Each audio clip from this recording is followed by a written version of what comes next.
Subcommittee of the Indo-Pacific on the Foreign Affairs Committee will come to order.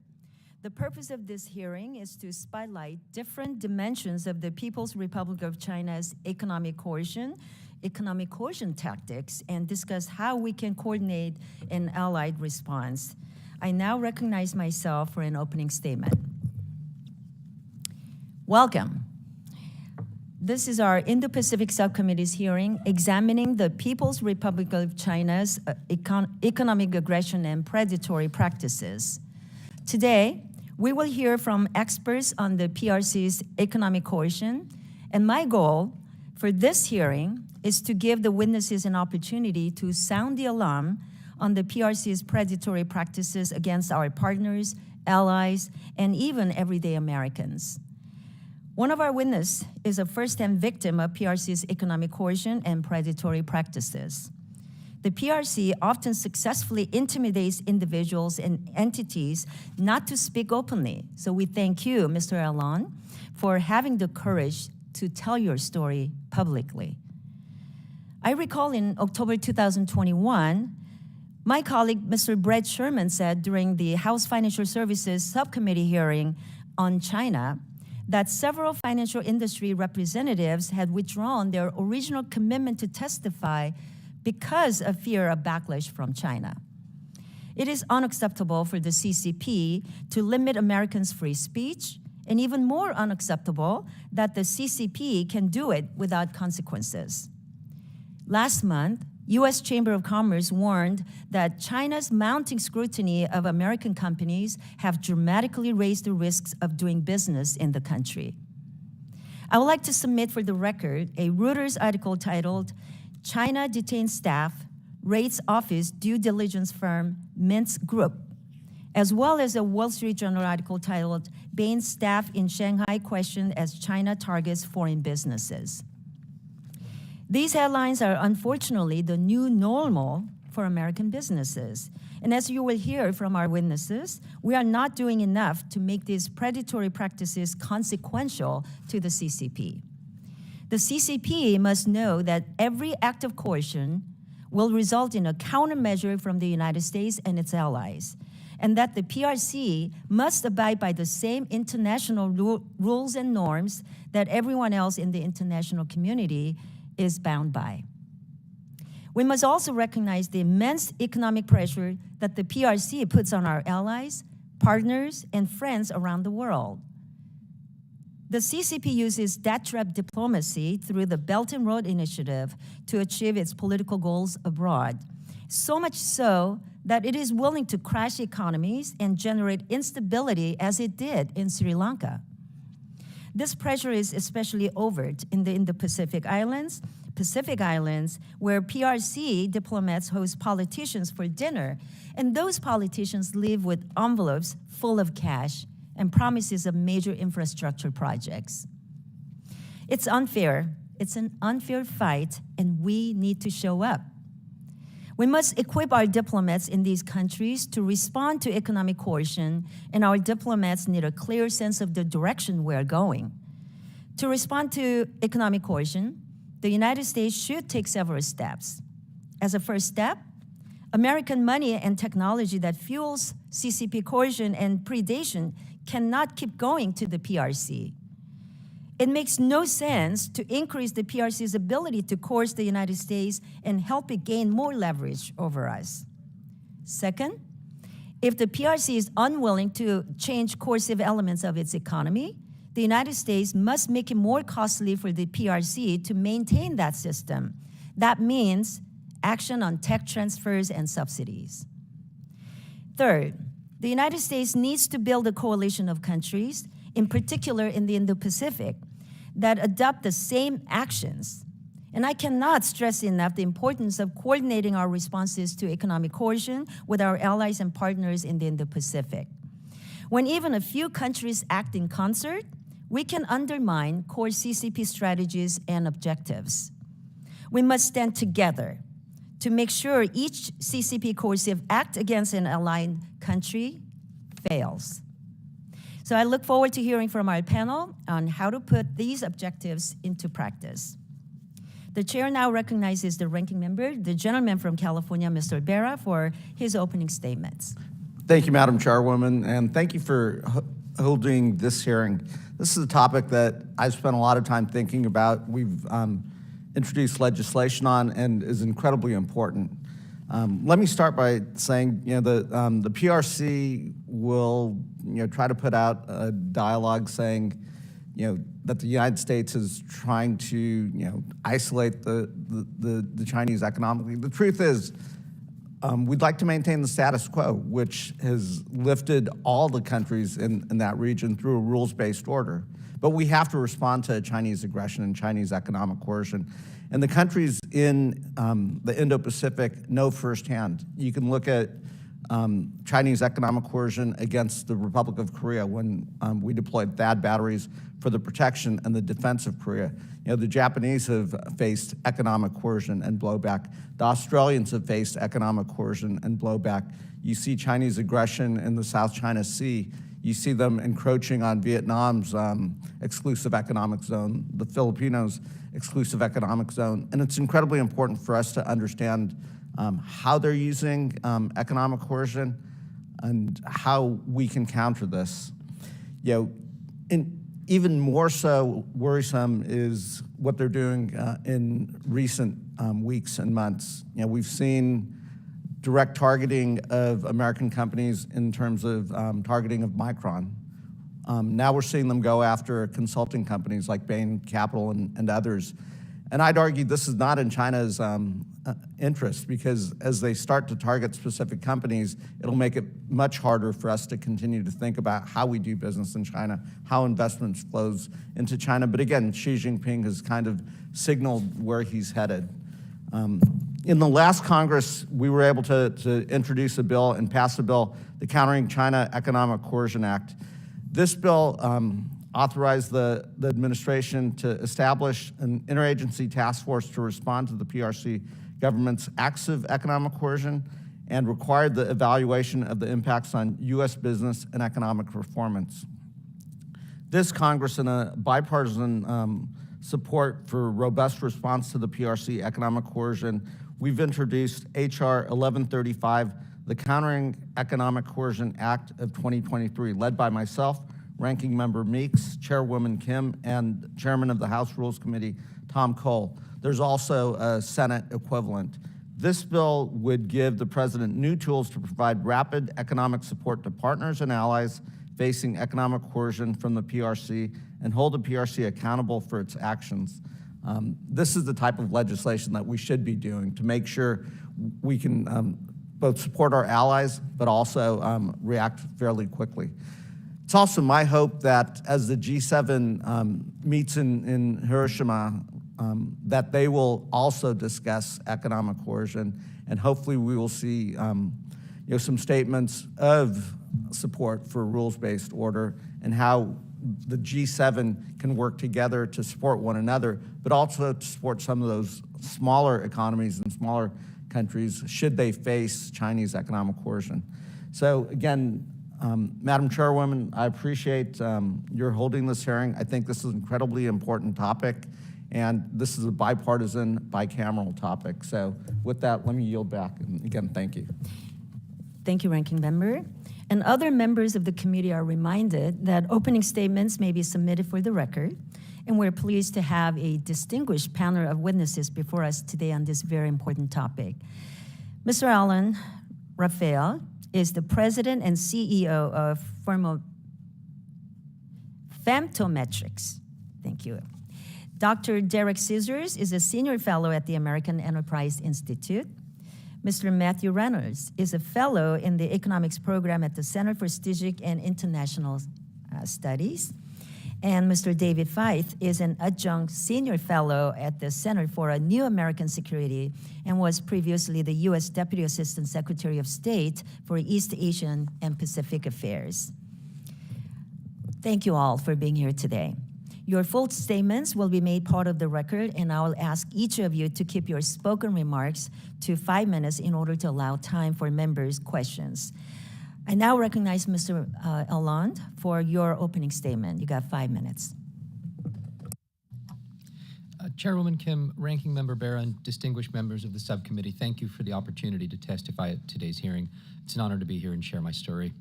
Today, I will testify about my company's recent experience with trade secrets and intellectual property theft, and how that theft highlights industry-wide vulnerabilities in developing advanced semiconductor production in the United States. I'm the Chief Executive Officer of Femtometrics Incorporated, a small California-based company innovating inline process control tools for advanced semiconductor production. We produce a complex tool system that is both wholly unique and utterly vital to progress in advanced microchip manufacturing. Our tool system, the Harmonic F-Series, uses unique non-destructive techniques to detect advanced microchip manufacturing blind spots created by the introduction of new materials, new processes, and new 3D architectures. Femtometrics was founded in 2011, building on decades of Department of Defense-funded research at various institutions, including Boeing, NASA JPL, and the Institute for Space Defense Electronics. Femtometrics technology is essential to any country wanting to lead in cutting-edge integrated circuit manufacturing capability. It provides vital data to advanced chip makers, increasing yields and decreasing the field failure rate of chips sold. Also, it is the only metrology tool in existence that functions inline for critical applications within newly emerging chip structures and designs like Gate-All-Around, also known as Intel RibbonFET and Samsung MBC-FET. In September 2020, Femtometrics' Vice President of System and Field, a Chinese national, resigned. Shortly after, another Chinese national, hired at first's recommendation, also left the company, followed by a third. During their duties, the three Chinese nationals were trusted team members privy to the inner workings of Femtometrics' technology. The three had significant experience building, calibrating, and using the Harmonic F-Series systems, though they worked in different areas. One even invested in the company while employed there. As we later learned, the three individuals were able to piece together the trade secrets they were separately privy to and create a competing copycat business in China called Weichong Semiconductor. They made a business plan presentation that contained highly sensitive and proprietary information, which they used to solicit Femtometrics' customers, all while still employed there. In the business plan, they did not even remove Femtometrics' name from product images. Femtometrics also discovered that they covertly absconded with thousands of files and years' worth of proprietary information upon leaving the company and snuck those files to Weichong in China. In addition, because one was also an investor in the company, he had access to and seems to have taken additional materials. Weichong has also filed Chinese patents using Femtometrics' technology to publicize trade secrets and thwart legal challenges to enforce American trade secret laws. In 2022, Femtometrics sued the three Chinese nationals in federal court. Weichong has retained a multinational law firm to defend the lawsuit. Counsel for Weichong has stated their intention to wage a legal war of attrition. Nonetheless, Femtometrics is committed to fighting and defending what is right because the United States cannot afford to lose Femtometrics, as that would critically undermine U.S. semiconductor capabilities and leadership. Assuming Femtometrics obtains a judgment, as a practical matter, it will not be enforceable in China. A permanent injunction would likely limit Weichong's prospects for expansion beyond China, but not within. The American legal system is not designed to address deliberate international thefts of this kind and is not adequate for the task. Foreign companies like Weichong have become accustomed to exploiting the court system's slow-paced and high-cost. Alternative means of addressing such international theft are needed. Weichong is not an outlier, but an exemplar for the theft of American intellectual property. It begins in China, when someone like a venture capitalist knows someone else, like a technologist. The technologist works to create rapport with the target company. Once the technologist has the required access and data, the venture capitalist funds a Chinese company supported by the stolen technology.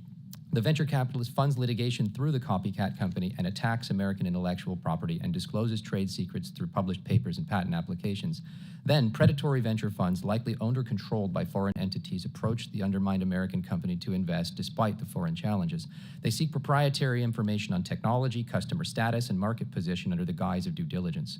Their primary goal is to utilize leverage created by the first venture capitalist to eviscerate the American target company further. Developing a novel inline process control technology costs between $20 and $100 million or more and takes approximately 8 to 10 years of development. During that extended pre-revenue period, new companies are vulnerable without significant support from large organizations. Small companies like Femtometrics are innovating against all odds domestically but cannot protect these innovations from foreign agents. Due to the theft of Femtometrics technology, Weichong is now a company making a vital tool for advanced semiconductor production. While novel hardware is fundamental to technological advances, inline process control tools rely on algorithms to function and prove. When a tool is integrated into the production line of a microchip fab, its efficacy grows. This is because the algorithms learn from access to a more extensive data set. This means that if the Weichong tool is installed at leading-edge microchip makers' fabs instead of the femtometrics tool, the femtometrics tool will swiftly become obsolete. Moreover, the tool would be a Trojan horse, allowing Weichong to use the improved and improving algorithms in other areas, further accelerating foreign technological advancement. Lastly, a Chinese firm would be the sole supplier of this strategic global resource. There would be no competitive American source of this vital tool.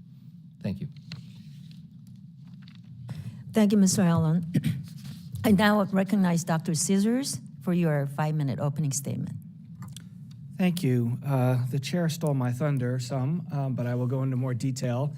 That is to say, if you want to respond to Chinese predation, the minimum step is to stop helping China become a better predator. We have been doing that continuously. At times when China was less of a predator than it is now, there's no longer any excuse. American money and technology should not be allowed to help the PRC become better at coercing our allies and us and harming our interests. And to give you an example, in the case that my colleague on the panel is talking about, can American money still flow freely to this Chinese firm while it's in U.S. court? Is there any warning provided to investors that you might be supporting a company that has been accused with merit of taking U.S. IP? Nope. Nope, no restrictions. We can pour money into that company. And in fact, on the Chinese side, if you are successful in stealing IP, you become subsidized and more attractive to American investors. So let me flesh out the main point. Let's start with the fact that we choose not to respond to Chinese coercion. We have the capability to do so. The measures showing this, I'll just be brief. We have a little less debt than China, a little less of a debt burden. Hard to believe because our debt burden is very high, but there's even worse. We're a little bit younger. Both trends of those are in our favor. The wealth gap, as measured by Credit Suisse, is widening between the U.S. and China. It's not a question of China's catching up quickly, catching up slowly. The wealth gap is widening. The annual GDP gap is about the same as it was 10 years ago. So the idea that we can't stand up to the Chinese, that they're the rising power, we're the declining power on the economic side, doesn't make sense. Our allies, of course, are much richer and more prosperous than China's allies. They don't call them allies, but close enough. And that would widen the gap if we were able to work together with our allies. Let me say one more point about this. There's a lot of talk about the dollar losing its status to the yuan. There's no sign of that whatsoever. For that to occur, the Chinese would have to be willing to allow money to flow freely out of China, and they're afraid to do that. They're afraid to do that because they've mismanaged their economy. So until you see stories about money flowing freely out of China, worry about our support for the dollar, our policies, but don't worry about the yuan challenging us. With regard to China's industrial policy, the goals, I think, have shifted under Xi Jinping. That's a matter of debate. I don't think they've been trying to maximize growth, at least for the last 5 years. What they're doing instead looks more like gaining economic leverage, taking an indispensable position in key supply chains so that they can threaten you when it's harder to threaten China. The tools haven't changed that much. We've heard about one, which is coercive IP transfer.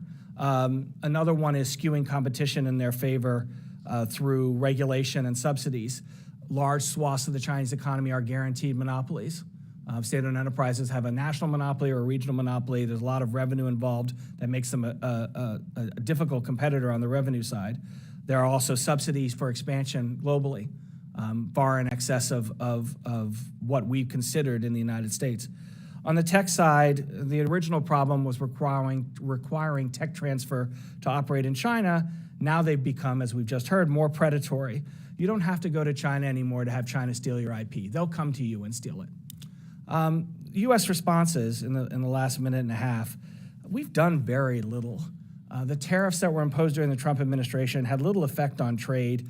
And during that, and I use this expression very sarcastically, during the trade war, U.S. investment, so 2017 to 2020, U.S. investment in Chinese stocks and bonds rose $780 billion. I really would like someone to declare a trade war on me, and I will issue a bond and money will pour in. That is not standing up to China. The Biden administration has been extremely hesitant in its responses, in my view. Congress tightened export controls in 2018. The Bureau of Industry Security, first under the Trump administration, then the Biden administration, ignored part of that tightening with regard to foundational technology and then set it aside.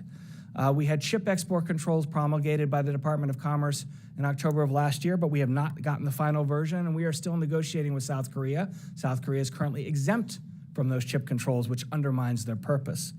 On the stop helping side, we need to pass binding legislation, not an executive order. Executive orders are always inferior to congressional action that reviews investment. And there's a simple principle.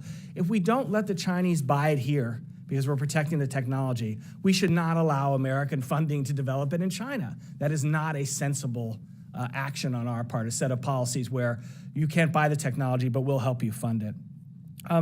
Lastly, I would say there are others, but punishing a few high-profile beneficiaries of IP coercion, we're not going to be able to do this comprehensively. The cat's out of the bag. But we would send a signal to the Chinese that there could be consequences if you steal American IP. Thank you, Dr. Scissors. I now recognize Mr. Renners for your 5-minute opening statement. Thank you, Chairwoman Kim, Ranking Member Bera, and distinguished members of the subcommittee. It is an honor to be here today, and I look forward to discussing this important topic with you all.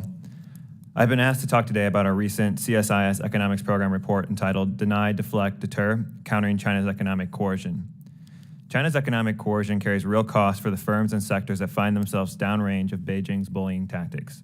The threat of coercion can deter allies and partners from pushing back against Beijing's malign behavior in other domains, whether that be human rights violations in Xinjiang or the suppression of democracy movements in Hong Kong.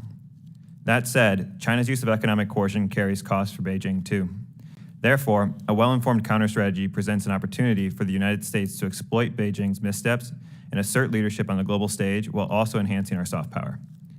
In our report, we looked at 8 prominent cases of Chinese economic coercion that spanned approximately the past 13 years. Although each instance of Chinese economic coercion is unique, common patterns and characteristics emerge across the cases examined. We detail several of those characteristics in our report, but I'll briefly go over 3 of the most salient here. First, China displays a preference for implementing its coercive measures through informal means. This provides Beijing some plausible deniability. Second, Beijing prefers to target items in which it enjoys an asymmetric advantage in the structure of trade. And third, China displays a cost and risk aversion. This complicates its ability to inflict a significant economy-wide cost on the countries it targets. Our most surprising finding, however, was just how ineffective China's economic coercion was. Across the cases, Beijing had only mixed results at achieving its short-term goals, and in fact, Beijing's bullying often carried long-term strategic costs for China as well.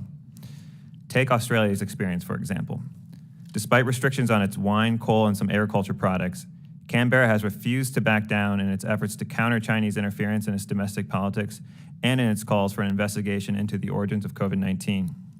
In fact, Canberra has only been pushed into greater strategic alignment with the United States since China's bullying began, signing on to the AUKUS security agreement in 2021.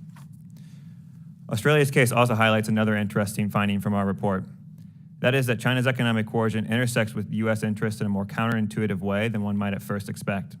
China's economic coercion certainly works against U.S. interests in the obvious ways, in that it challenges the rules-based international economic order, divides allies and partners, and makes it more difficult for the United States to build coalitions to push back against China's malign behavior in other domains. However, at the same time, China's economic coercion can actually work with U.S. interests by driving trade diversification, harming China's global image, and pushing targets closer to the United States, again, as we saw in the case of Australia. That is not to say that China's economic coercion should be tolerated. A world free from China's economic coercion is preferable to one where the threat of coercion looms over the decision-making of sovereign nations. Therefore, based on these key insights from our report, we recommend a counter-strategy which aims to deter China's economic coercion by building resilience and providing relief to targeted allies and partners. The United States can help countries build resilience in 2 primary ways. The first being through the negotiation of free trade agreements that offer signatories real market access. And the second, by preemptively helping to identify and mitigate countries' vulnerabilities to China's economic coercion. The ongoing supply chain resiliency initiatives that have emerged in the wake of COVID-19 offer logical platforms in which to embed these efforts. When China does coerce, the United States should be ready to quickly provide relief to targeted countries.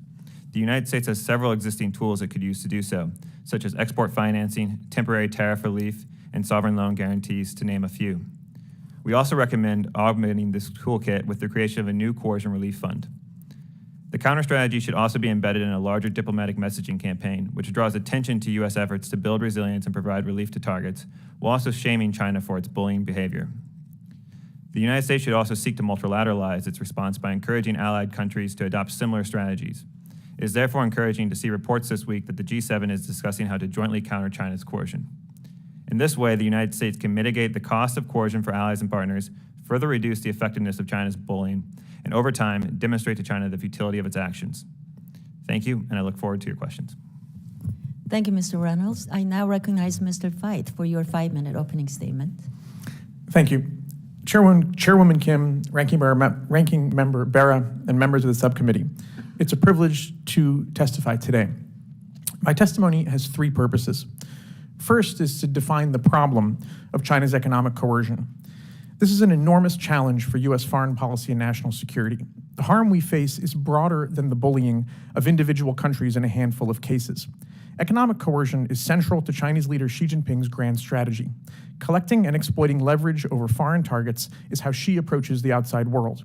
It has helped him perpetrate genocide in Xinjiang with impunity. It is part of why he may feel confident enough to invade Taiwan and discount the risks of world war. In the coming years, China wants to become a kind of super OPEC, controlling key world economic supplies as leverage over all of us. These are the stakes. My second purpose is to suggest how the United States and our allies should counter China's strategy of economic coercion. Much of the debate on this matter has focused on mitigating the harm done to victims of China's policies.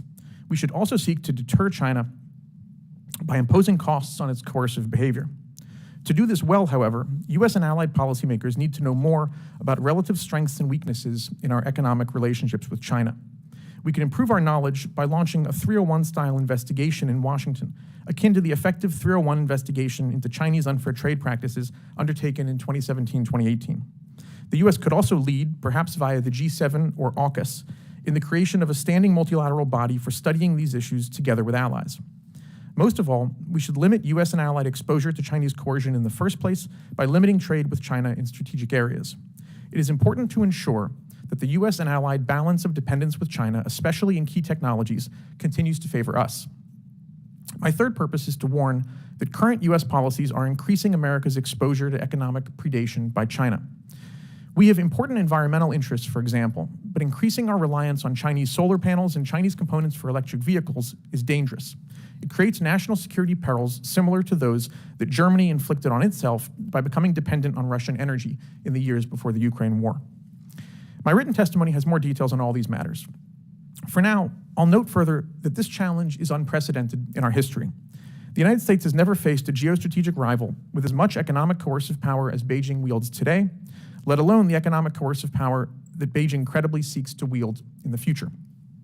The Communist Party's goal is to decrease China's dependence on high-tech imports from other countries while making other countries more dependent on imports from China, especially for critical technologies. The aim is to maximize global economic leverage for future coercive use. It bears repeating.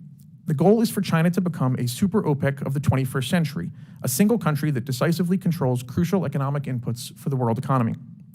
Policymakers should constrain these aspirations now. First, through coordinated deterrence.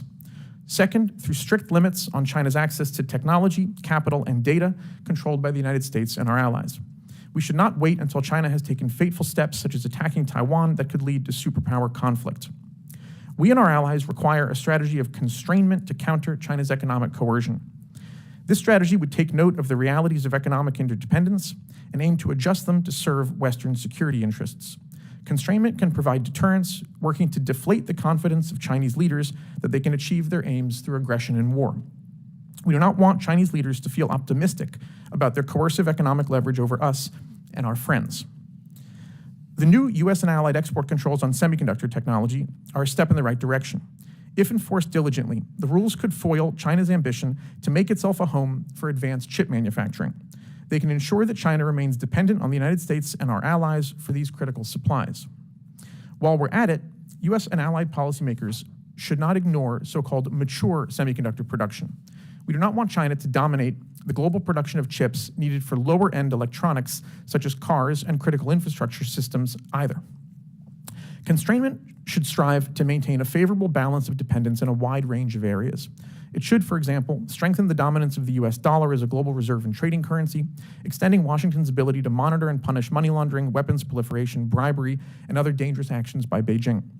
Constrainment should remind China of its dependence on foreign sources of food and energy, while reversing our growing reliance on Chinese batteries, solar panels, and other green technology. The green technology point is especially crucial because trend lines appear to be moving fast in the wrong direction. As Washington subsidizes solar energy, electric vehicles, and other renewable technologies, are we protecting against the risk of growing dependency on China? Failure to do so would be grave strategic neglect. National Security Advisor Jake Sullivan recently gave a speech underscoring the importance of both greening U.S. energy supplies and limiting, quote, dependencies that could be exploited for economic or geopolitical leverage. Yet there appears to be little in current policy or in the language of the Inflation Reduction Act or other such bills to ensure that we are protecting ourselves properly. We should reduce risks that U.S. subsidies and green energy targets give greater coercive power to China. We should carefully review the downsides of Chinese renewables exports into the U.S. energy market. Let's draw on the wisdom of the Hippocratic Oath. China already has enormous power. Your time's up, and Thank we'll you. make note that your full written testimony is in the record.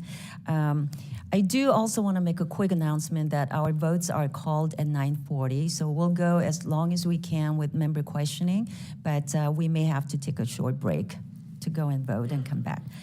I want to thank all the witnesses for joining us and sharing your testimony.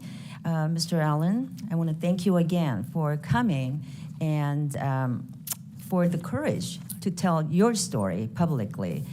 And I just want to ask you to elaborate on your experience so we can understand how we can stop what happened to you from happening to other American companies in the future. You may I ask which aspect I should elaborate on? The challenges, the coercion, what kind of experience you had while you were doing business with China? I have not done business with China, but apparently China has done business with me. Stealing the information, yeah. Correct. So then can you talk about some of the laws or regulations that is, I know I was told that you were approached by China to try to sell your business to them, and you did not do that. So could you talk about that? What stopped you from selling your company to a PRC venture capital? I can't confirm that they were a PRC venture capital, but I know they're Chinese. And what stopped me is because I'm an American and I have sell a critical technology that if I am the only source of that ends up in Beijing and I am approaching you saying ni hao, that I have a very different way of looking at the world than that of an American. Mm-hmm. Thank you. Is there anything else that you can share with us about the challenges so we can have the public, especially the American companies, trying to do business with China, or if they are facing with a similar economic coercion from China? We're relying on policymakers to creatively utilize all the tools in the toolbox to help us. So what I can suggest is that my stick is the courts, and it's ineffective. Thank you. Mr. Scissors, I recently joined Congressman Ed Case to introduce legislation authorizing the president to implement a pilot program of economic defense response teams to provide emergency technical assistance to countries who are subjected to coercive economic measures. You're aware of that bill, right? Yes. So what is missing in our response to countries under the threat or use coercive measures? And do you think the response team's reference in that legislation can improve our response? I'm sorry to say this, but I think what's missing is credibility on our side. We basically, if China is coercing another country, Australia, Lithuania, South Korea, Taiwan, the number one thing the U.S. would like to have is to tell people, hey, we have to work through our policies, we have to implement our legislation, but trust us, we're going to come help you. And I don't know that we always have that. We don't have that in part, as you and I have both mentioned already, because we're helping China at the same time we say we're going to help whatever country is being targeted.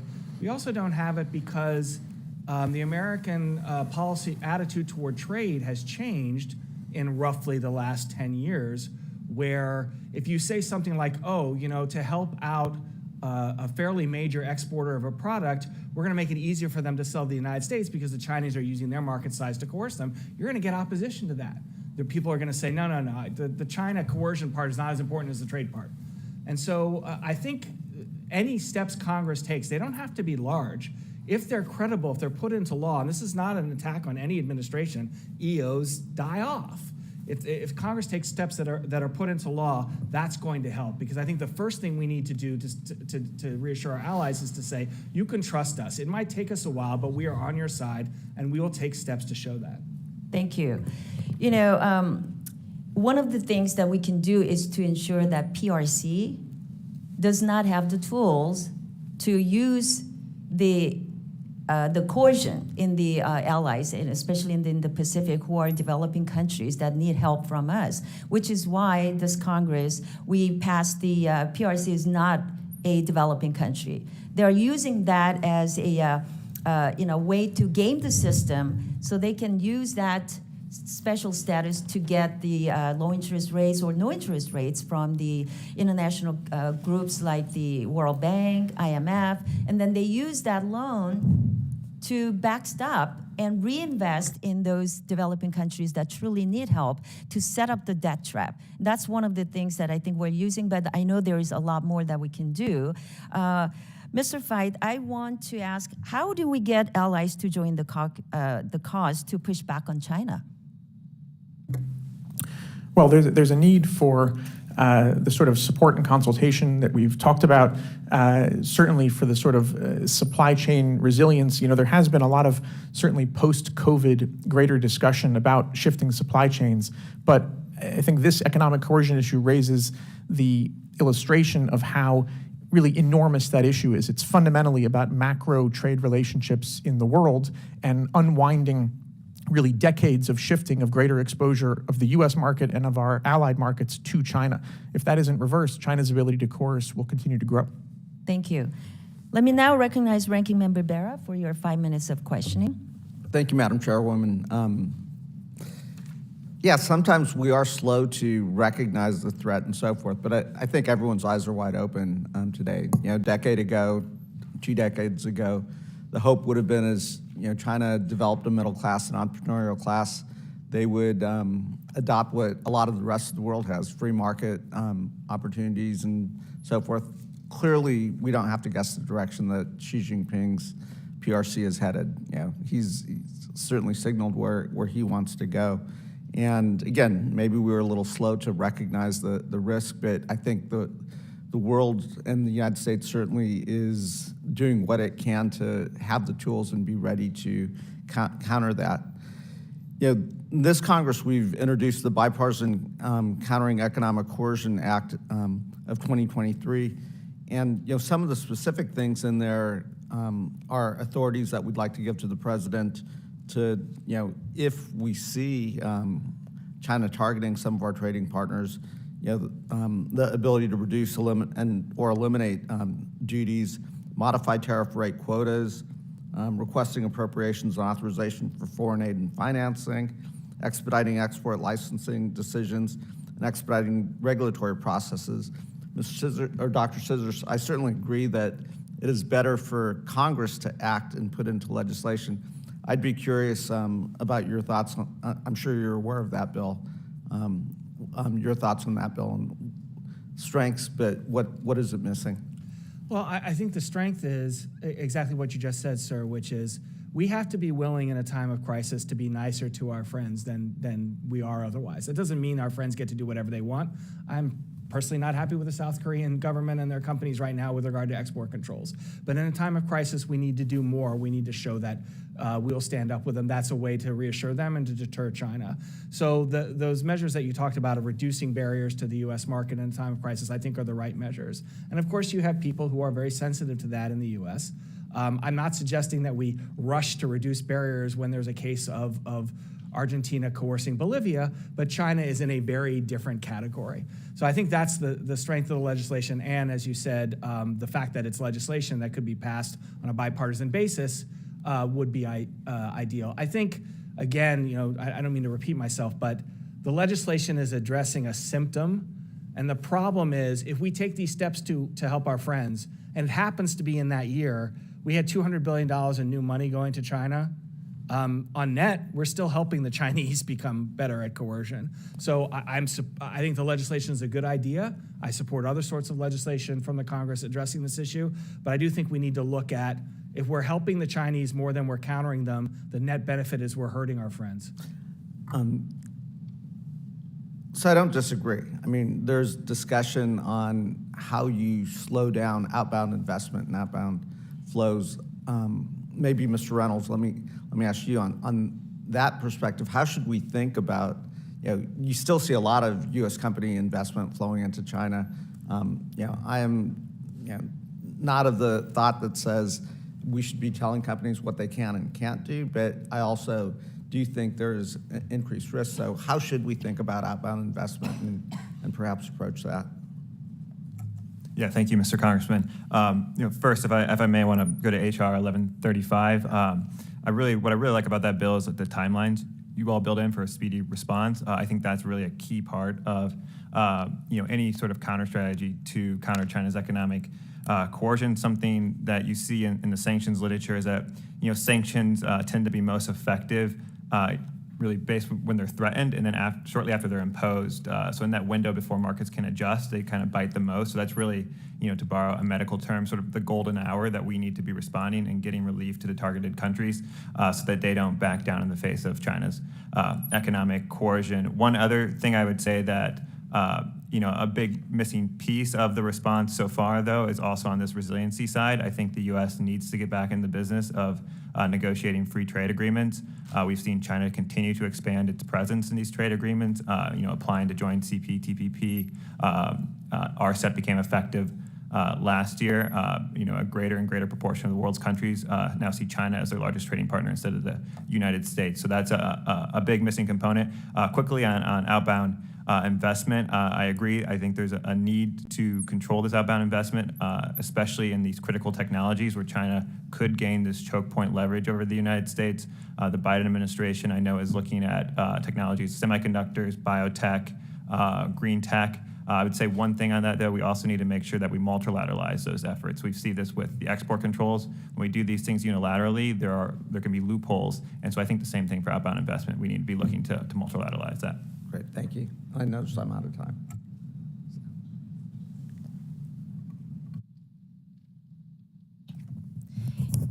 Thank you.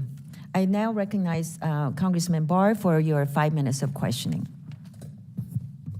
Thank you, Madam Chairwoman. And I want to follow up right where we left off with that good question from the ranking member about outbound investment.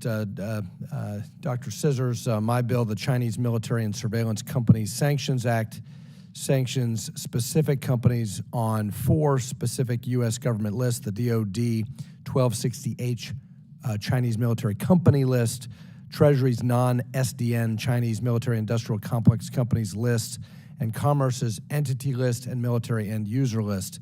And the bill harmonizes these lists and imposes OFAC sanctions on them to send a signal that not only are these companies off limits on U.S. exchanges, but over the counter on foreign exchanges, and they presumably have a multilateral effect insofar as it's OFAC sanctions, and so it signals to non-U.S. investors these are also off limits to them. I'd like your thoughts on this approach. Does it provide the American private sector, specifically asset managers, index aggregators, investors, with sufficient clarity and certainty about what Chinese businesses are red light businesses and which Chinese entities are green light? I do think that the bill would be an important step forward. I think the key word you use there is clarity. 2 things that it does. One, it tells us exactly what the rationale is for these restrictions. And 2, as I'm sure you and your staff and everybody who's followed this are aware, harmonization of U.S. lists would be a great idea for the private sector. Sometimes you'll meet private sector actors and you'll tell them, well, did you check this list? And they're like, what? There's another list. We have Commerce, Defense, State, we have different Treasury, we have different agencies creating different groups of companies that they want to single out. Harmonizing that list for the sake of an action is a positive step. Explaining the rationale for your action, which is done in the bill, is also a positive step. I think on the multilateral side, to get to both outbound investment in general and your bill in particular, we're the leader on this. It's not an accident that countries began looking at inbound investment reform after we passed CFIUS reform. We provide the technical information and the know-how to most of our partners. So I think there's an automatic multilateral benefit when you set out a U.S. policy. Clearly, that doesn't mean they're going to do exactly what we did. It means that they can learn from it and be encouraged by it. So I think I wouldn't say the bill is, in my view, a solution to all the problems, because we do have critical technologies to consider. That's a difficult debate. I think your approach is excellent, because when we say these are bad Chinese entities that we shouldn't do business with, we're not actually implementing that.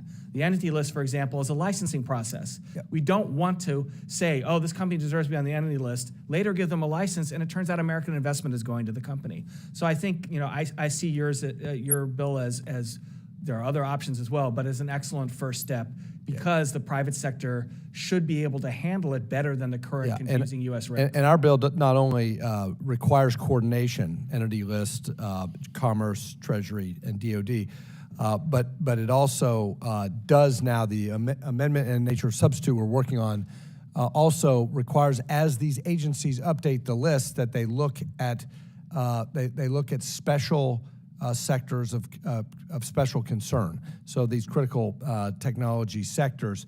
And I would invite my colleagues, the ranking member, Mr. Kim, who's on the select committee with me on China, and I've talked to ranking member Christian Murthy about my approach. This needs to be a bipartisan effort. I think it can and should be, Chairwoman Kim. So want to engage with my colleagues on both sides of the aisle to make this the right approach, and the approach that is consistent with our basic default value of cross-border capital flows, but identifying these specific entities of concern, of national security concern, Chinese military, technology, and surveillance companies, and excising them from U.S. investors' investments. Let me just go to Mr. Raphael really quickly. I was interested in your testimony that you said the CHIPS Act, while generally positive, doesn't help smaller, more agile companies and eliminate the fear that foreign entities will ultimately reap the benefit. Can you amplify that testimony, and obviously as a victim of Chinese commercial espionage, what do we need to do to protect smaller companies like yours in the semiconductor space? Well, we're relying on policymakers, again, to creatively utilize all tools in the toolbox to help protect us. I make cool things. I don't know how to protect them, per se. But what I can say is that the CHIPS Act is a double-edged sword insofar as companies like mine that will innovate and grow a garden at the end may be harvested by foreign entities. So we, I think, need to ensure that the resources to grow this garden are present, but also the resources to defend it. Thank you. My time has expired. Now I recognize Representative Andy Kim for your 5 minutes. Okay, thank you. Thank you so much for all of you coming on out here. Mr. Reynolds, I'd like to start with you. You were talking earlier today about this kind of analysis of different countries and whether or not they've been subjected to economic coercion and how they fared, whether that was something that was positive or negative in terms of moving that direction. That was really interesting to me. This kind of question of that I'm kind of thinking about right now is our best understanding of which countries are most vulnerable to this type of economic coercion. Do we see any types of patterns? Is it about geographic proximity to China? Is it about certain size markets or certain type of lack of diversification in their economy or other things? I'm just kind of curious if you've been able to kind of elicit any insights to this. Yeah, thanks for your question. I would say just directly the most vulnerable countries are going to be the smallest countries, and not small countries can still be resilient if they have advanced economies and advanced political systems. So the most vulnerable countries are really going to be the countries that do not have market systems and do not have strong political systems. So you kind of see it when in the 8 case studies that we have, probably the 2 where China had the most success of coursing and getting the policy outcomes that it wanted was against the Philippines and Mongolia. At the time, Mongolia was facing a recession and was very susceptible to Chinese threats of cutting off concessional loans. So they quickly apologized for inviting the Dalai Lama and then promised not to invite the Dalai Lama back. The Philippines is a little bit more complex because you had Duterte, become elected was elected and then kind of switched, the Philippines alignment. But I would say in those 2 cases, had the weakest political systems and weakest economies, and China had the most success. Mr. Feith, I wanted to bring you in on this because I was looking through your testimony. It seemed like you were kind of looking at this similar question, in fact, some of the same data there. I'd like kind of your reaction on that from both in terms of what Mr. Reynolds just said, but also in your testimony you said, look, there are some examples where they've been able to push back, but there are some broader overarching examples as well where it has been effective. So over to you. Thanks for the question. Indeed, the CSIS report is a really valuable study and allows us to work through these questions, which really are sort of interesting and nuanced in a detailed way. As that report highlights, and as was just discussed, there have been these several cases that have gotten a lot of attention, and on those cases, roughly 8 or 10 over a decade, China's record of apparent success in the particular sort of political aims of its coercion against these individual countries is very mixed. And there are interesting lessons in there about how challenging it is for China to achieve some of its objectives in some of these cases. So for example, they generate fear and loathing in these foreign capitals. They sometimes make foreign public opinion and strategic opinion harden against Beijing. Similar effects can happen when China goes after companies, right? China's not looking to make itself right now seem like an inhospitable place, say, to foreign semiconductor companies. So when it takes an action and goes after a Micron, it can have some coercive bullying effect, but it also has an obvious downside of making companies and governments that are interested in those companies have less faith in these economic relationships with China. The problem is that the full scope of China's economic coercion, the full definition would appear to extend far, far beyond any 8 or 10 or 12 cases. China is using its economic coercion far more broadly. China has been able to continue to carry out its human rights abuses in Xinjiang largely because of its economic coercive power, the sense that other countries don't want to anger Beijing. We have had a lot of discussion and interest in the Congress in the fact that in the United States, in our media, in Hollywood, across corporate America, major leaders with influential voices are very careful about what they say about China for fear of economic response. One thing I'll just kind of push back a little bit on this from. I mean, look, we've struggled, 20 years ago to address Sudan and the genocide in Darfur. We've struggled in a lot of those cases, not necessarily because of just market issues. We have a lot of challenges in terms of how to actually address human rights abuses all over the world in both large markets and smaller countries as well.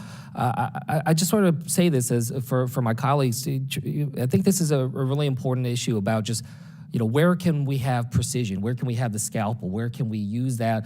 And where do we need the broad tools? And I think that that's something that we think about in terms of understanding all the tools in our toolbox and recognizing it. I think for us to have that kind of fidelity would make our policies and our strategies stronger. With that, I'll yield back. Thank you, Representative Kim. I now recognize Mrs. Raddywagon for 5 minutes. Talofa lava, good morning. Thank you, Chairwoman Kim and Ranking Member Bera for holding this hearing, and thank you all for appearing today. Earlier this week, we held a hearing in the Natural Resources Committee on countering China in the FAS and Pacific territories. One of the stories we have heard is how China has punished the Republic of Palau by hurting its tourism industry. Another example is how when Australia called for an independent investigations of COVID-19, China banned Australian goods. So this hearing is a good follow-up to that hearing from earlier this week. Now, Mr. Feith and Dr. Scissors, my questions are directed at you. Given the PRC's extensive economic coercion in the Pacific Islands, what option does the United States have to work in tandem with Pacific Island countries to ensure that the PRC's aggression is not successful?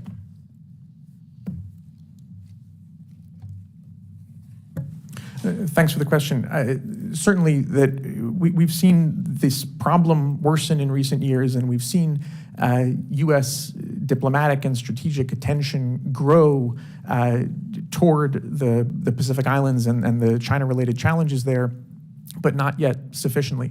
Some of that is actually playing out, very much in real time this week, because President Biden was going to be the first U.S. president to visit Papua New Guinea. He was going to do this in a few days after going to Japan for the G7, and he would have attended in Papua New Guinea the Pacific Islands Forum. And this reflects sort of a stepping up of U.S. interest that goes back into the previous administration and has in various ways continued since. The president canceled that trip in light of the debt ceiling questions here back in Washington, which is earning a lot of predictable criticism and concern from the region, which wants more U.S. engagement. That U.S. engagement can take the form certainly of greater economic interest, which is often difficult given companies have a hard time operating in some of these environments. The U.S. and with the Congress over the last several years has strengthened tools like our Export-Import Bank, our Development Finance Corporation, but bringing those tools to the speed and the magnitude of relevance, including in the Pacific Islands, has really been a challenge. One obvious solution is working especially closely with our allies, including Australia, of course, in that region, but also Japan when it comes to matters of export credit and development finance, where the Japanese have been very successful over a very long time. Dr. Scissors. Thank you for the question. I think I would start with the basics, which is that we should not be considering in the Pacific Islands or anywhere else that we get into a bidding war with the Chinese. We don't want to be in a situation where, oh, you offered $100 million worth of aid, we're all for $110 million, and around the world we do this everywhere, Latin America, Sub-Saharan Africa. I think the best strategy for the U.S., to keep it simple, is to try to make the Pacific Island states as strong, as prosperous as possible. So our goal should not be to say, oh, China's going to build something for you, we'll build something bigger. It should be to say, how can we make your societies more resilient, but really also more successful, make lives better for people. And then there won't be a thought that, oh, we should reach out to the Chinese and they have some magic wand they're going to wave. So I think the basics are we should consider our Pacific ally friends and allies, Pacific Island friends and allies, we should consider their well-being. And as they do better, they're going to be less interested in Chinese quick fixes. Thank you. And as a follow-up, other than re-signing the compacts of free association, what steps can the United States take to coordinate an allied response that safeguards the Pacific Islands from Chinese predatory practices? Mr. Feith, Dr. Scissors. I would just note one additional point, which relates partly to what Dr. Scissors has mentioned about resilience, are efforts that would apply not only in the Pacific but around the world to have a better understanding and greater transparency around Beijing-backed corrupt practices. Because one of the ways that the Chinese Communist Party takes advantage of countries that don't have strong resilience at home and generally works in ways that are disadvantageous to us is they use corrupt practices, they use them politically and commercially, and these can be very effective, unfortunately, in capturing a lot of local political influence to the detriment of those countries and to the detriment of our interests. Our ability in intelligence terms, in law enforcement support terms, in support for public prosecutors and journalism and transparency and sunlight in these cases is really very important and another area for U.S. and allied coordination. The gentlewoman's time has expired. I now recognize Mr. Waltz for your 5 minutes. Thank you, Madam Chair. Mr. Feith, I just wanted to continue with you. I think, as we talk about economic coercion, language matters. Language from our leadership matters. So I'll ask you a question I've asked many in the administration and thought leaders in this space. Is the Chinese Communist Party in a Cold War with the United States, using just the basic understanding of using non-military means to supplant, replace, defeat a foe? Yes, and Xi Jinping's own words, especially spoken to his own leadership, say so. They believe they're in a systemic and existential challenge with us and that they will win. So I think that language matters so much because if we're asking investors, researchers, academia, small businesses, we can go down the line to essentially walk away from a market, from profit, for funding for research that they may care about.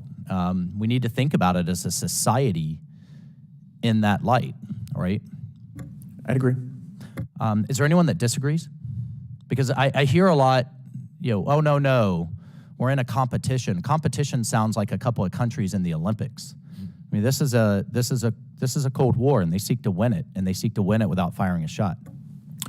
That's right, and part of the challenge is that we have habits and institutions that are, for good historical reasons, driven to see especially U.S. government action that is limited and restrained and surgical and careful, and that's generally a good thing, right? We want our government intervening, say, in markets in ways that are generally limited.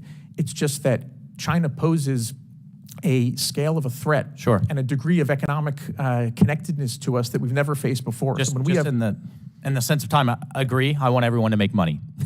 No problem. But when it comes to the expense of our national security and key dependencies, along those lines, there is a plethora of information out there on the CCP's dominance of global critical mineral supply chains, particularly cobalt, owns now nearly half of the world's mining, owns 3/4 of the refining, lithium, manganese, we can go down the list.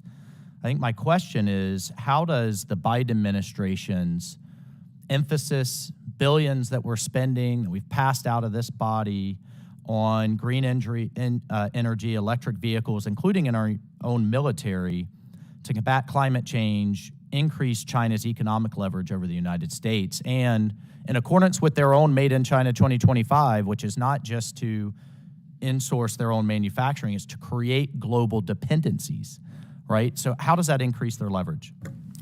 it would seem, unfortunately, though, a lot of our own recent policy decisions are pointing in the direction of significantly increasing Beijing's leverage over us and over our energy economy.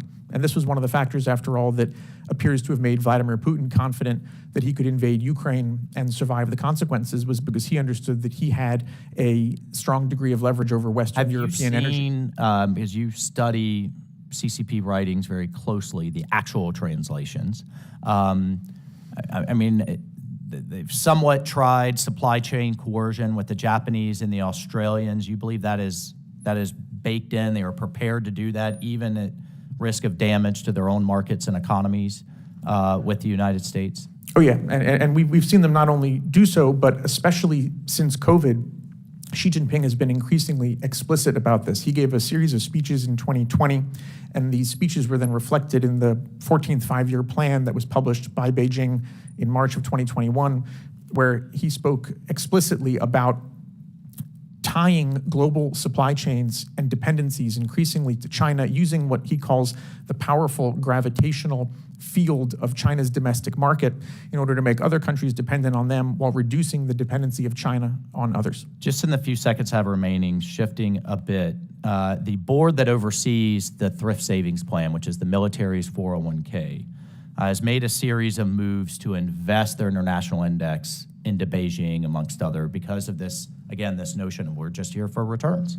Our military's own retirement plan to be invested into our greatest adversary. Do you believe that this board and boards like it have a moral, have a fiduciary responsibility to disinvest? Yes, and there were efforts to bring that about in 2020, especially, that I gather have been undone largely by some of the technical changes since then. Thank you, Madam Chair.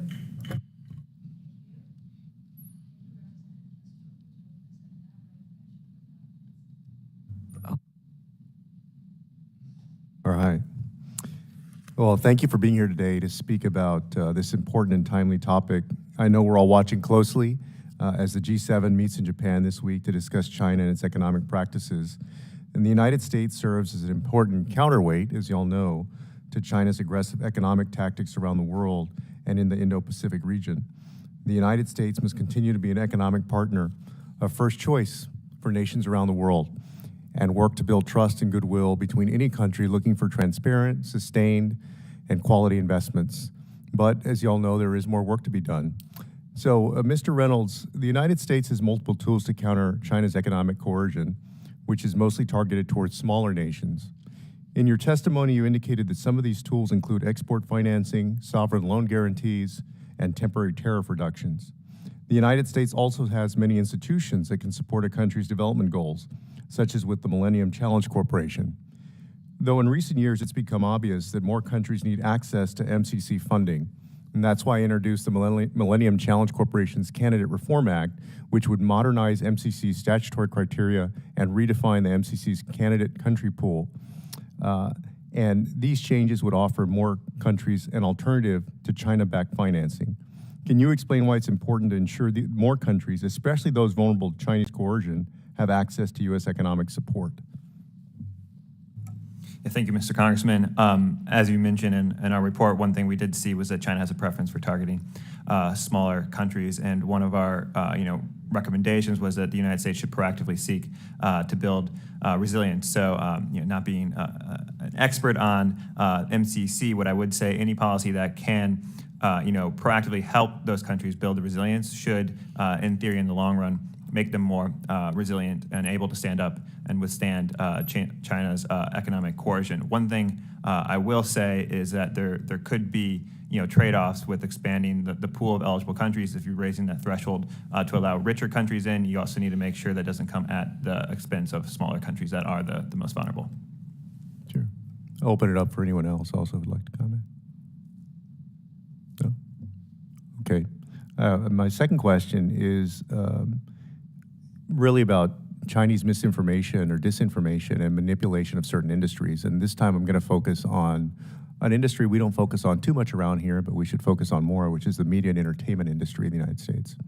Mr. Scissors, you spoke extensively about the advantages and disadvantages between the United States and China's economies. You also pointed out non-traditional means of economic coercion, such as bullying Hollywood, the 2021 NBA spat, and what you describe as, quote, data mercantilism. I'm interested in how China might use its market to influence aspects of American-made movies. For example, identities of certain characters have been changed, movie releases have been dropped, and whole scenes have been added to stay in good standing with the PRC. Why do these changes undermine the role of Hollywood as a source of soft power and cultural diplomacy for the United States? And what implications does it have for China's economic coercion toolkit?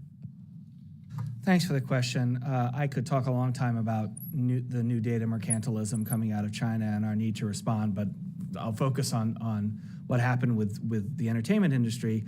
You've seen in the NBA, you've seen in Hollywood for a long time, you've seen in the NBA more recently, that gravitational pull of the Chinese market that David referred to, which is saying to companies, wouldn't it be easier if you change this movie a little bit and you could make a lot more money? It's very seductive. And what happens is, this is part of what China considers to be information warfare. Stop letting people know what's actually happening in China. It matters at the level of an individual company operating in China, where the Chinese say stop sending data outside of the country, and it matters for US entities here who wouldn't appear, like the NBA, to have any real direct connection to China. Authoritarian governments like information control, and our advantage economically and as a society is to fight that off and to allow people to express their views freely without worrying about, is this going to cost me money? And it's interesting because China has created a very competitive situation within Hollywood and American media where they only allow a certain number of movies, American movies, per year to be shown in China. And so that's what gives them oftentimes a leverage to say, we're not going to show your movie if you don't take this out, or you change this or that. And there seems to be no discernible end in sight necessarily to that continuing. I think it would get worse. One of the things I've noticed in our conversation is just to drive home the point that sometimes we're slow in responding because we still think China is the same as it was 20 years ago. Xi Jinping's China is a different China, and we should expect more of that coercion, especially if we don't respond to it. You bet. Now I recognize Mr. Davison for 5 minutes. I thank the chairwoman. Thank you for our witnesses calling attention to really an incredibly important topic. I'm glad we're having this hearing today. As a guy who's trying to make a manufacturing company work in the United States, it was really obvious. We weren't just competing against other companies, we were competing against countries, and nowhere is that more true than China. So at this point, let's go back to 2018. 2018, the Office of the U.S. Trade Representative, tasked with monitoring China's compliance with WTO commitments, found China to have, quote, a poor compliance record and is, quote, violating, disregarding, and evading WTO rules. This committee has recognized that they're abusing the developing nation status claims within the WTO. So that was 5 years ago when those quotes were cited in so I guess the real question is the WTO still an effective, or was it ever an effective mechanism to deal with the PRC's predatory economic practices? And what should the United States do if the WTO structure is in fact failing? Mr. Scissors? Wow, big question. Thank you. I do not think the WTO is effective any longer. I don't mean to say it was never effective. I don't mean to say it's a terrible idea. I think China has moved in a direction of violating WTO principles and gaming the WTO, and it is now of a size that it's intolerable. When China broke WTO rules in 2003, it wasn't great, but it wasn't as much of a strain on the system. Now they're more aggressive in breaking the rules under Xi than they were under Jiang Zemin at the time, and they're much bigger. So I don't think the U.S. should just try to destroy the WTO, but I do think we should recognize the WTO cannot check Chinese behavior, and we're going to have to either act on our own or create another organization of some sort to do so. Yeah, and so do you believe there's a coalition? Does anyone really believe there's a, I think not just at the military academy I attended, but probably all of them around the world, they would say you're more likely to win a war if you multiply your allies than you multiply your enemies. The curious thing is, how hasn't China multiplied their enemies on trade? They've managed to do this to essentially every country around the world, yet how is it that we're not multiplying our allies to confront China on these abusive practices? My quick answer to that is, again, going back to how much credibility do we have? If the U.S. would take the lead on this, not all countries, not everyone, but some countries would join us. I think Japan, for example, would be very happy if the U.S. would take leadership on confronting Chinese predation.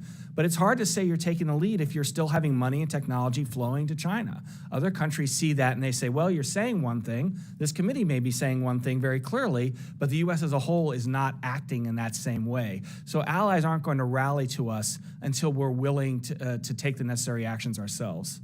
Yeah, so one of the things as I was coming to Congress in 2016, the Trans-Pacific Partnership was falling apart.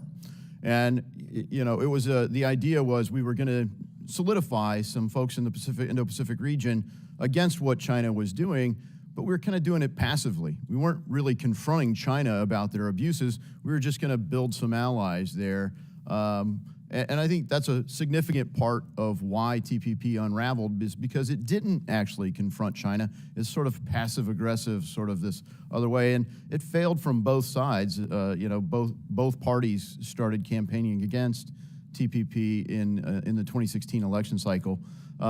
Is there a path where we might be able to put something like that together, or have we missed the moment for anyone? Well, I'd say I did not like the substance of the Trans-Pacific Partnership. I liked the idea, I supported the idea, and then I saw the final agreement, didn't like it.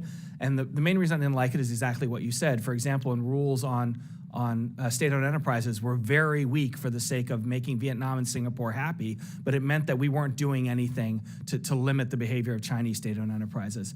I think we could, with the right partners, create an organization, but it would have to be an organization that's really focused on China. It's not a more general organization. As you bring in more countries, they have different interests with regard to China. So we'd have to stand up and say, look, we'd love a strong TPP. We didn't get it.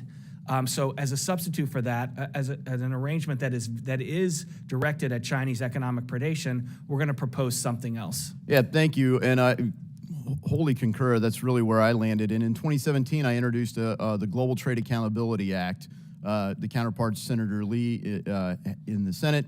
And I really think it's timely that Congress reclaim the Article I authority we have on trade. And frankly, we represent the people, not just one person at the administration, but really this body fully engaging on it, because I do believe it is one of the most important problems that we confront today. It's shaping our foreign policy, our domestic policy, and our economic future. So I hope we do that. I yield back. Yep. I now recognize myself for 5 minutes, and I want to ask the question to Mr. Alon. How would you counsel an entrepreneur looking for talent in a high-tech industry like yours? Be very cautious who you hire. So fundamentally, I can suggest that it's very challenging to find talent that is not sharing a risk profile in addition to the reward they can bring. So I would only say think hard. Are you having a hard time finding talent to work with you at your company? Absolutely. Okay. Or is there anything that we can be of help to you in terms of policy initiatives? Well, certainly right now, I think there's a very clear and present danger that we're in front of insofar as our defense capabilities. One might recall in Desert Storm how the M1A1 Abrams tanks had a firing pin that cost 99 cents, and it didn't work, and what we ended up with was a block of metal in the desert. I make machines that do process control. They help evaluate microchips that are going to go into some of these very glamorous, very large, and very critical systems. And I'm struggling right now to find the resources necessary and the protections necessary to ensure that that firing pin or the equivalent microchip thereof in these large-scale projects doesn't cause another hunk of metal in the desert. Thank you. Well noted. Mr. Veit, you mentioned, obviously, we all know a G7 meeting is happening right now. And I want to ask you, and then maybe the others can chime in. What do you hope to see come out of this G7 on economic coercion? Well, we've been told by the governments involved that they do plan to make this a focus and put it on the agenda and perhaps issue some sort of special statement about the economic coercion problem. It's not clear, though, if that statement will mention China, which is not the most important thing, but it is a proxy for how much diplomatic weight and frankly, effort and risk countries are willing to put behind these measures. If the statement is just a statement and it's hollow and not backed by the willingness of the national governments, back home to take real measures to push back, to incur pushback from China as a result, statements of the G7 aren't going to matter for much, unfortunately. And so it speaks partly to the question from a moment ago about which trade coalitions can really work. The G7 would be a great one, including if the European Union is willing to be involved, but that's 27 member states, and that's complicated at best. Beginning perhaps with AUKUS countries, that is the US, Australia, and the UK, or with Japan as well. We have the Quad, of course, where Japan, Australia, and India fit. These might be smaller but more appropriate because more robust groupings for doing some of this overdue pushback. Thank you. I yield back the balance of my time, and I would like to now recognize Mr. Sherman for your 5 minutes questioning. Our tax code has a capital gains allowance, much lower taxes on the money you make by selling stocks, bonds, other investments. Designed to encourage you to invest in the U.S. economy and create jobs and economic progress. Can any witness here raise your hand if you think you can put forward an argument why we provide this capital gains allowance to those who invest in these equity securities of Chinese-based companies? Can any of you think of a reason why that's good U.S. policy? The record should indicate no one raised their hands. Tariffs are really the only across-the-board way that we can disentangle our economy. And disentangling is so important because right now, China doesn't need to hire a lobbying firm here in Washington because the biggest American companies feel that their profits are dependent upon us kowtowing to China. If we had a 1/4% tariff, just 1/4% tariff on all Chinese goods, and we increased it by 1/4% every month, then companies that fail to disengage from China would find they'd be at a 40% disadvantage by the end of the decade. Finally, and I don't know if this is, I assume this has not been brought up at the hearings, China allows only 40, roughly, American movies to go into China every year. So if you're a studio, you hope it's yours. So they'll never make another movie about Tibet. Richard Gere, sorry. Not just because they can't have that movie displayed in China, but because if a studio makes a movie about Tibet, none of their movies are ever getting into China, and they know that. I'm saying the quiet part out loud. Does anyone on the panel have an idea of what we can do to make sure that China doesn't use that kind of economic coercion to affect what Americans see, whether it is to exercise, we have American basketball players and officials talking about human rights in China. We have movie studios that would like to make this or that movie but would be subject to retaliation. Does anybody have a plan just to make sure that the First Amendment isn't interfered with by China? Well, Congressman, one related thought would be to find an appropriate way to ban TikTok, because the kind of information power, the kind of what the Chinese Communist Party calls global discourse power, and the kind of ability to propagandize to Americans and undermine our democracy, including undermining our First Amendment spirit of an open debate that is not coerced by foreign adversaries, is advanced increasingly by TikTok, which is a kind of foreign influence in our democracy that no adversary has ever enjoyed. I would point out that there are a lot of Americans who really enjoy TikTok. They're worried that that enjoyment will be taken away from them. But I believe that America can be self-sufficient in cat video distribution systems. If we didn't have TikTok, Americans would create TokTik, and the kitties would still be there. We have a huge trade deficit with China. In fact, it's the most lopsided trading relationship in the history of mammalian life. Do any of our witnesses have a plan other than the tariff idea that I put forward to try to diminish that trade deficit? Yes. I have a partial solution, which is, the 25% and sometimes 15% tariffs imposed by the Trump administration didn't actually shrink the trade. And I'll point out, the average tariff on Chinese goods Still is low. under 5%. Exactly. That was a very selective system. Go on. Agreed. I think we can start in an area of, I hope, bipartisan agreement that it will not solve the trade deficit problem, but it will certainly reduce it, which is identify the goods that we do not want to depend on the Chinese for. So there's dollars in goods we may not care as much about. There's a debate over what those are. There's also dollars in goods we know we care about. We can address both the supply chain dependence. I understand and that the trade deficit. selectivity. I'll say whatever the goods are. You run for every $1 billion of trade deficit, we're losing 10,000 jobs. And those who say that we have a labor shortage in this country, I think, are wrong until labor wages start going up. I yield back. The gentleman's time has expired. I know the votes have now been called, so I wanted to thank the witnesses for their valuable testimony and the members for asking those questions. Other members of the committee may have some additional questions for the witnesses, so we will ask you to respond to those in writing. And I now recognize Mr. Berra for any closing remarks you may have. Great. Thank you, Madam Chairwoman. I don't think Democrats and Republicans think about this issue in different ways. I actually think we're all taking this very seriously. And, I think members on both sides of the aisle raised legitimate questions. And again, the witnesses, I thank them for, raising the issues that we really do have to think about in an urgent way.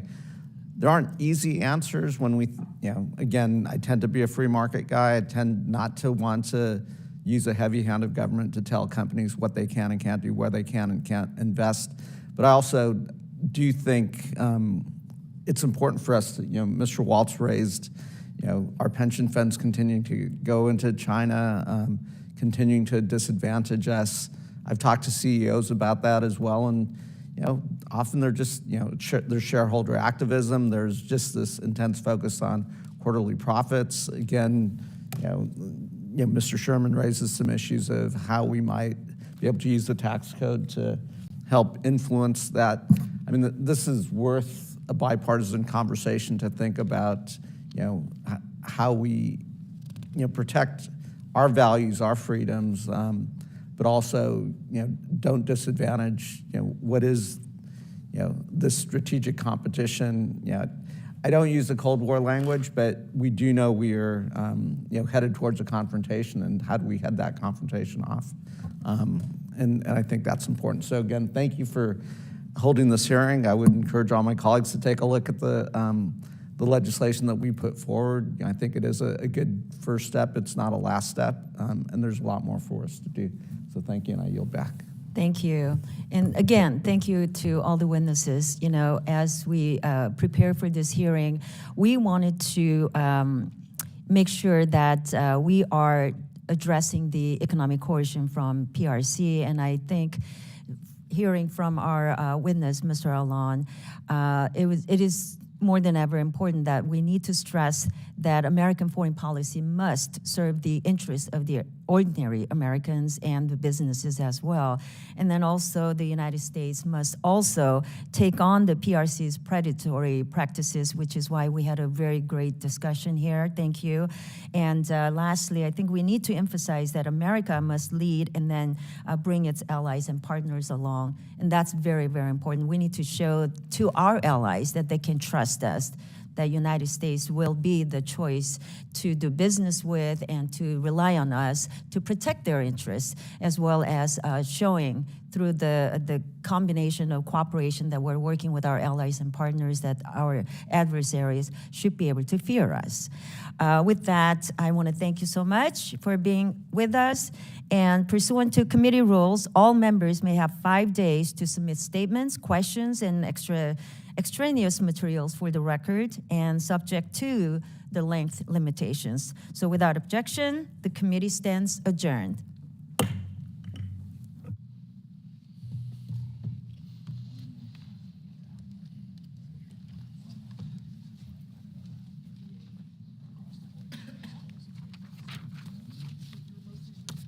A Russian man claiming to hold top-level secrets about Russian advanced bombers has just turned up at the U.S. southern border, seeking asylum. The man claims to have been an engineer at a production facility over in the city of Kazan, and he says that he possesses top-secret information about the White Swan Tu-160, which is the most advanced bomber in the Russian arsenal. U.S. border officials, they interviewed the man, and they determined that his story was in fact credible, and eventually passed him off to the FBI, who are still in the process of interrogating him right now. However, analysts have pointed out that the fact that the story was even leaked to the public is an indication that perhaps the American government is encouraging other Russians who also hold top-level secrets to also escape to America. And if you thought that was interesting, well then you should click on that button below this video and check out Epic TV, one of the best no-censorship video platforms on the internet. On there you will find awesome programs like American Thought Leaders. We've now been, for 2 years, trying to obtain the unredacted emails. We're down to the last 50 pages. So that's where all the incriminating evidence is. Crossroads. One of the big things happening right now is what's taking place with Russia and China. Counterpunch. You will see information you've never seen anywhere else. Facts Matter. I'm your host, Roman from the Epic Times. Stay informed, and most importantly, stay free. As well as a plethora of great documentaries, wholesome movies that you can enjoy with your whole family. If I reach 1 hour, I accomplish something. Cooking programs, and my absolute favorite, programs about traditional art and traditional music, which can honestly uplift your mood and fill you with hope for the future.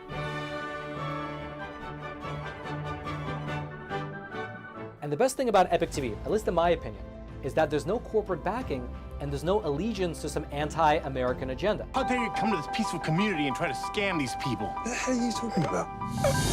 But rather, it's just good, honest, wholesome content that's based in truth and tradition. I saw him.